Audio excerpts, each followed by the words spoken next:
खुलुमबाय BTR news चेनेलाव गासैखौबो बरायबाय। आंनि चेनेलखौ साबस्क्राइब खालायखोबा साबस्क्राइब खालायदो आरो बे खाथिनि बेल आइकन बेलखौबो थुनानै होदो जाहाथे भिडिअ होबानो सिगांग्रो सौहैनाय बायदि। बिजिनि पुलिस बिफानआ गिख्रंथाव माहारियारि कभिड-19 नि थाखाय रायजो-राजाफोरखौ सांग्रांथि थानो खावलायदों आरो गला-बाजारफोरखौ 2 रिंगायावनो बन्द खालामनो खावलायदों आरो बेखौ मानियाब्ला आयेन बायदियै राहा लागोन होनना गोख्रों रावजों फोरमायथिदों। लक्ष्मीआव अक्सिजेन पिकेट बेरफ्रुनायजों सानै सुबुंनि जिउ खहा आरो सा-6 सुबुंनि गोब्राब जोखोम जादों होनना खौरांआ सौफैदों।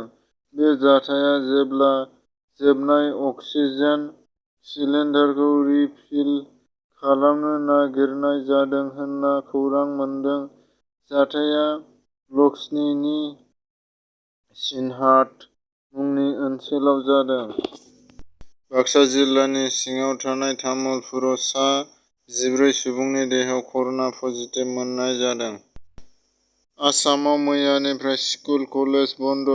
थिखानाय गैयै समसिम रायजोआव स्कुल-कलेज बन्द होनानै मैया आसामनि सोलोंथाइ बिफाननि मन्थ्रि हिमन्त बिश्व शर्माया फोरमायदों। रायजो-राजाफोरनि गेजेराव मिस बेंगलआव फिन सिएमनि थाखाय ममता बेनार्जीनि समायखिरा। सासे आइजोनि गोर्बोनिफ्राय सा 9 फिसा जोनोम गासै फिसाया कभिडनि नैथि दोहौआ गाज्रियै गोसारदों। गहपुराव गहपुर महकुमानि गंसे ल' 30 गोनां स्पेसियेल हस्पिटालनि सावस्रि मन्थ्रि आरो नस'रनि देहायाव मोननाय जादों कर'ना बिजानु एबा कर'ना जिउसा। बरपेटा पुलिस बिफानआ थांनाय मैयानि हरनि समाव सिखाव हमो आरो हरनि समाव सिखाव हमनानै मोननाय बिसोरनि जाफुंसारनाय होनना फोरमायदों। बरपेटा रुरलनि गेजेर पुलिस बिफानआ खोमसिनि समाव मोजां खाबु लानानै सा 2 सिखाव आरो गब्लं गारि हमो।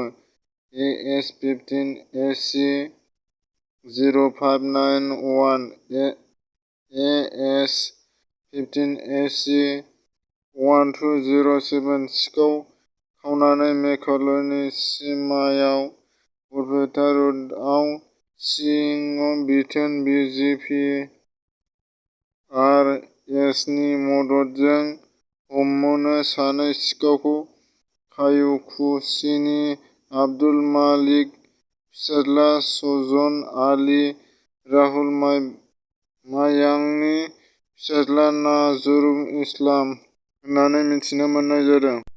हिन्दी सावथुन मुलुगनि मुंदांखा फावखुंग्रि एबा एक्ट्रेस बिदिशा पादुक'णनि देहायाव कभिड-19 पजिटिभ मोननो हादों होनना खौरां मोनदों।